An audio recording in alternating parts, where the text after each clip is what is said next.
Quelles sont les choses que Aliko Dangote a dû respecter pour connaître un succès aussi énorme? Et comment il arrive donc à maintenir la place de l'homme le plus riche d'Afrique pendant tant d'années? Dans cette vidéo, nous développons cela. Alors, ne quitte pas pour ne rien rater.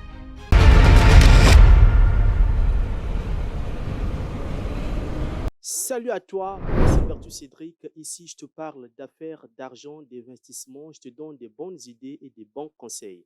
Alors, si ces choses t'intéressent, je t'invite donc à t'abonner et d'activer la cloche de notification pour ne rien rater, mais aussi de partager massivement les vidéos que nous mettons ici et que nous publions ici parce que c'est du très bon contenu, ça peut aider quelqu'un.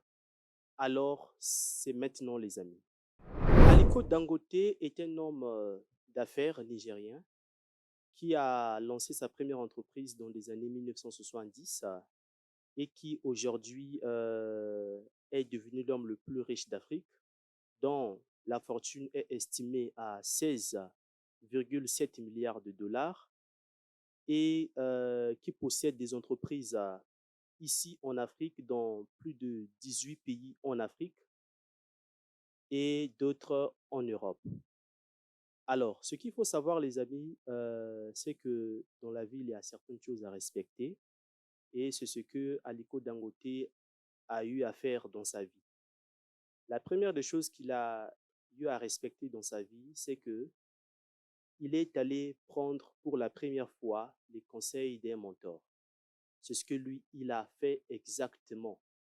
Il est allé prendre des conseils auprès d'un mentor parce que c'est toujours bien d'avoir un mentor, quelqu'un qui t'oriente, quelqu'un qui te dirige et qui te donne des conseils, des bonnes idées pour lancer les affaires, comment les entretenir plutôt, et avoir une bonne gestion financière. Et donc, Aliko Dangote s'était rendu auprès d'un mentor auprès de qui donc il avait, n'est-ce pas, bénéficié de plusieurs conseils qui l'ont permis de bien décoller et de bien démarrer sa vie entrepreneuriale. Alors, la deuxième chose qu'il a dû respecter ici, c'est que lorsqu'il a commencé à se lancer en affaires, il n'avait pas d'argent parce qu'il était parti de rien. Il était allé voir son oncle qui lui avait prêté 500 000 Naira, soit 2 300 euros. Et avec cet argent, il en a donc pris pour se lancer en affaires. Il a dû utiliser cet argent minutieusement afin qu'il réussisse à bâtir un empire aussi solide. Et il arrive donc à installer sa première société de production appelée Dangote Group dans les mêmes années, entrepreneurial. Parce qu'aujourd'hui, il y a certaines personnes qui ne sont toujours pas prêtes. Par exemple, aujourd'hui, si on te donnait 10 millions, on te pose la question, que feras-tu avec les 10 millions? J'espère que tu n'as pas de réponse en ce moment. Tu réfléchis, n'est-ce pas? Alors que un esprit, un entrepreneur doit avoir un mindset beaucoup plus actif et beaucoup plus adapté en ce qui concerne les affaires. Et la troisième chose qu'il a dû respecter aussi, c'est que il a démarré petit et humblement. Et oui, c'est toujours bien dans la vie de commencer petit, humblement, même si vous n'avez pas assez de moyens, mais que tu commences avec ce que tu peux avoir. Parce que ce qui commence petit aujourd'hui peut toutefois grandir. Parce qu'il y a de l'espoir, il y a il y a du courage, il y a de la motivation. Et sur cette base-là, n'est-ce pas, que tu vas donc bâtir ta réussite. Parce que, il ne s'agit pas de commencer grand, mais il s'agit de commencer avec ce que tu as, avec ce que tu peux avoir à ta disposition pour pouvoir te lancer en affaires. Et Aliko Dangote, c'est ce qu'il a fait exactement. Il a commencé petit et humblement dans sa vie entrepreneuriale. Parce qu'aujourd'hui, il y a certaines personnes qui ne sont toujours pas prêtes. Par exemple, aujourd'hui, si on te donnait 10 millions, on te pose la question, que feras-tu avec les 10 millions? J'espère que tu n'as pas de réponse en ce moment. Tu réfléchis, n'est-ce pas? Alors que un esprit, un entrepreneur doit avoir un mindset beaucoup plus actif et beaucoup plus adapté en ce qui concerne les affaires.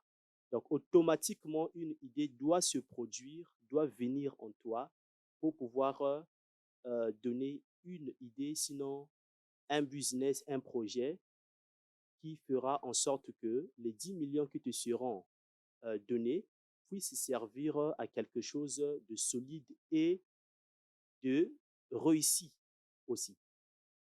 Alors, la quatrième chose qu'il a dû respecter aussi, c'est qu'il a développé un réseau solide de distribution. Parce qu'aujourd'hui, sa société de cimenterie, c'est une société qui aujourd'hui fait la distribution quasiment dans tous les pays d'Afrique, je crois dans plus de 18 pays ici en Afrique, et dont la production se fait quasiment de façon régulière. Voilà. Donc, la cinquième chose, on va parler de sa marque. Sa marque. Alors, il a construit une marque. Aliko Dangote a fait une marque qui aujourd'hui demeure donc le socle de toutes ces entreprises. Et sa marque, c'est donc Dangote. Même lorsqu'il a commencé dans les années 1970, c'est donc la meilleure marque qu'il a utilisée, Dangote Group.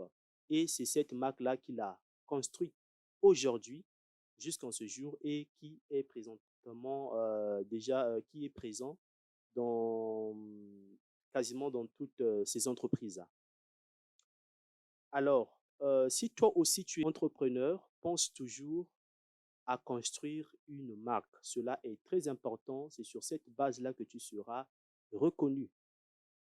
Alors, on va parler de la sixième chose ici. Il a utilisé la stratégie de l'excellente qualité au petit prix. Oui, bien évidemment, parce que même quand il a commencé son business, parce qu'il a aussi investi dans le sucre, dans l'importation de riz, par exemple, du sucre et autres, et même dans la cimenterie, même lorsqu'il a commencé, il a conçu de la bonne qualité du ciment, qui d'ailleurs est apprécié aujourd'hui en Afrique. Mais malgré la concurrence, son prix était toujours abordable vis-à-vis de ses consommateurs. Alors, la septième ici, on va parler on va parler, il a su travailler dur et très dur. Ça aussi, ça fait partie de la vie d'un entrepreneur. Travailler dur et très dur. Parce que certaines personnes pensent que le fait d'avoir bâti une entreprise, l'on est appelé donc à être paresseux et à ne plus travailler. Non. Au contraire, quand on commence une entreprise, c'est de là même que tu dois, n'est-ce pas, t'élever à beaucoup travailler pour faire de ton entreprise un succès. Parce que si tu manifestes déjà la paresse tout en étant au début et ne voulant pas travailler, eh bien, tu es en train euh, de te faire couler et la faillite est très proche de toi. Donc, il faut travailler et très dur pour pouvoir amener les choses à un niveau supérieur et avoir du succès dans tout ce que tu fais. Alors, la dernière chose, on va parler de... Il a dû respecter les lois de son pays. Ah oui, cela est très important aussi. Respecter les lois de son pays. Pourquoi respecter les lois de son pays? C'est justement parce que en respectant les lois de son pays, l'on arrive donc à sécuriser ses affaires et à mieux gérer ses affaires dans le pays et à mieux faire sa production, sa distribution, pourquoi pas. Et cela va donc nécessiter, n'est-ce pas, l'approbation de l'autorité. Donc, c'est toujours bien de pouvoir respecter les lois de son pays pour pouvoir avancer, pour pouvoir amener les choses beaucoup plus haut. Voilà, les amis, c'est ce que j'avais à vous partager aujourd'hui. Dites-moi ce que vous en pensez dans les commentaires. Il faut toujours lâcher un petit like, ça fait du bien. Et partage massivement les vidéos. Alors, les amis, ciao.